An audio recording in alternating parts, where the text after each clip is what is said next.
Good morning, everyone. Today, we are going to do the plot overview of the play The Hairy Ape by Eugene O'Neill.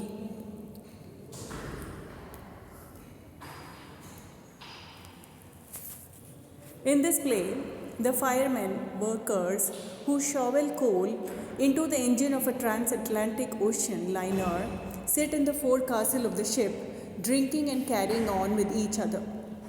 They are an hour out of New York City and have 7 more days aboard ship. The men are burly and muscular. Yank, the fiercest looking of the men, sits in the foreground quietly. Whenever Yank speaks, the men immediately hush Yank. Hush, Yank asks for a beer, and the men immediately give one to him. As Yank and the men drink, Yank remains in control as the leader of the group. Yank and the men joke about thinking as they drink. Yank, in a joke repeated during the play, tells the men to be quiet because he is trying to think. See, it is a slang used by the blacks, the slaves in America, and their pronunciation is like this, that they pronounce words in a certain way and the accent is very heavy. And this play poses a real challenge for the students because the play, the characters Yank, Long, etc., they speak in this accent, this slang and this dialect, which is peculiar to the blacks in America. Because Eugene O'Neill is an American playwright, he raises issues related with the blacks, with the Negroes in that country. The men mockingly repeat after him, think, and then erupt into a chorus of drink, don't think, drink, don't think, drink, don't think, drink, don't think. They shout in a chorus. Cutting through this general mayhem, a drunken tenor sings a tune about his lass at home, lass, girl at home. Talk of home outside the ocean liner, that is ship, infuriates, angers Yank, who is the central character of this play, the protagonist, and he tells the tenor to be quiet. Long, another character, quite drunk, stands up and makes a Marxist speech preaching to the men that if the ship is home, their home is hell, and the upper class put them there. That is, they are frustrated blacks who are ill-treated by the upper class, who live in comfort and luxury, while these men have to slave in the lower portions of the ship, that is, feeding the ship with coal. They work as firemen in the coal, in the ship. Yank tells them to join the Salvation Army and get a soapbox. Paddy, another character, a wise older fireman, tells the men, that is, firemen who put coal into the fire for keeping the engine running. Fireman tells the men that life on the ocean liner, that is the ship, is hell by comparison to his life on a clipper ship. Paddy reminisces, thinks about the past, about the freedom he enjoyed, the purpose he had, and skill for which he was valued. Yank tells Paddy that he is dead, living in the past of dreams, that is, wallowing in the past glory, is like being dead. Living in the past of dreams and glorifies his own job as the strength of the ship's speed and force.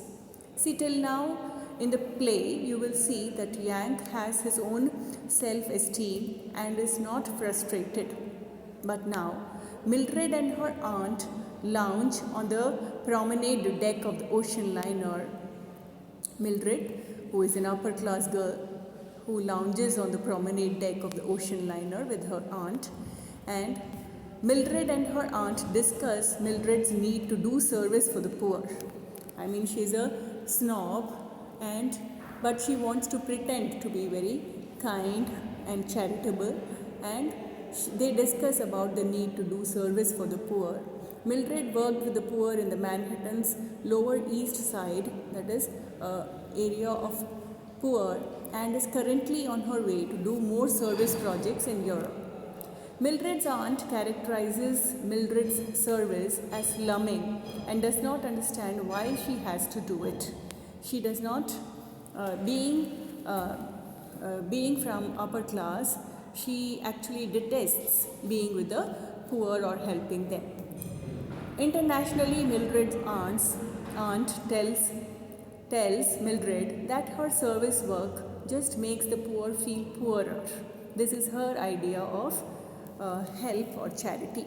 Mildred is currently waiting for the second engineer to take her down to the stokehole where the firemen work feeding coal into the engine.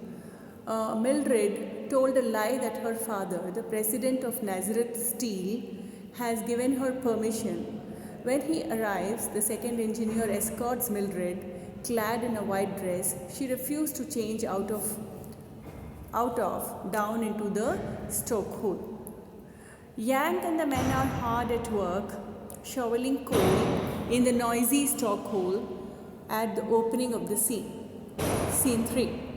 Yank leads the men at work. The men take a break, and an anonymous whistleblower overhead in the darkness commands the men to keep working in a rage. In anger, Yank screams up, shouts up at the whistleblower. Yank suddenly realizes that the men have stopped working. Still fuming with anger, Yank turns to face Mildred. At the sight of Yank, Mildred whimpers for the men to take her away from the filthy beast and faints into the arms of the engineers. She looks at his black face,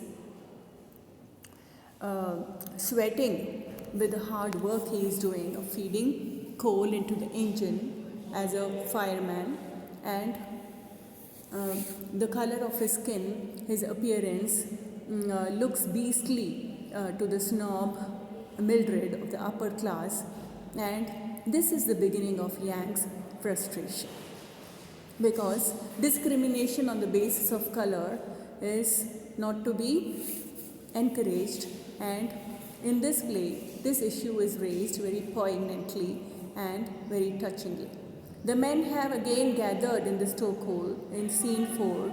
They replay and rehearse the Mildred scene and mock Yank, the filthy beast, they call him. Paddy tells Yank Mildred looked at him like he was a big hairy ape. And this phrase you will immediately relate to the title of the play, The Hairy Ape. Infuriated, Yank lunges towards the door to find Mildred, but is restrained by the other firemen. Yank and Long have traveled to the Fifth Avenue in New York City in scene 5. Long means to show Yank that all upper class people are like Mildred. Yank tries to attract attention to himself by bumping into people and accosting a young woman, but receives no response but "I beg your pardon." Finally, Yank is arrested because he makes a gentleman miss his bus. Yank is imprisoned in Blackwell's Island and converses with other prisoners in scene 6. The men tell him that if he wants to go get even with Mildred and her father's company, he should join the Wobblies, or the industrial workers of the World. Yank realizes that Mildred's father built both the physical and the metaphorical cage he is trapped in. In a fury, Yank actually bends the bars of his cell but is restrained by the guards of the jail. Yank visits the local W.W. in scene 7 but is rejected because the secretary thinks he is a governmental spy. Yank's radicalism, willingness to blow things up, and preoccupation with belonging makes them suspicious of him. Yank is thrown out on the street. Yank spends the night at the Battery and the second morning visits the monkey house at the zoo in scene 8. Yank attempts to befriend the ape because he has been called Hairy Ape, and he tries to relate himself or feels a sense of belonging with the apes. He tells the ape that they are alike, both caged and taunted. Yank believes he and the ape belong to the same club and calls him brother. Yank releases the gorilla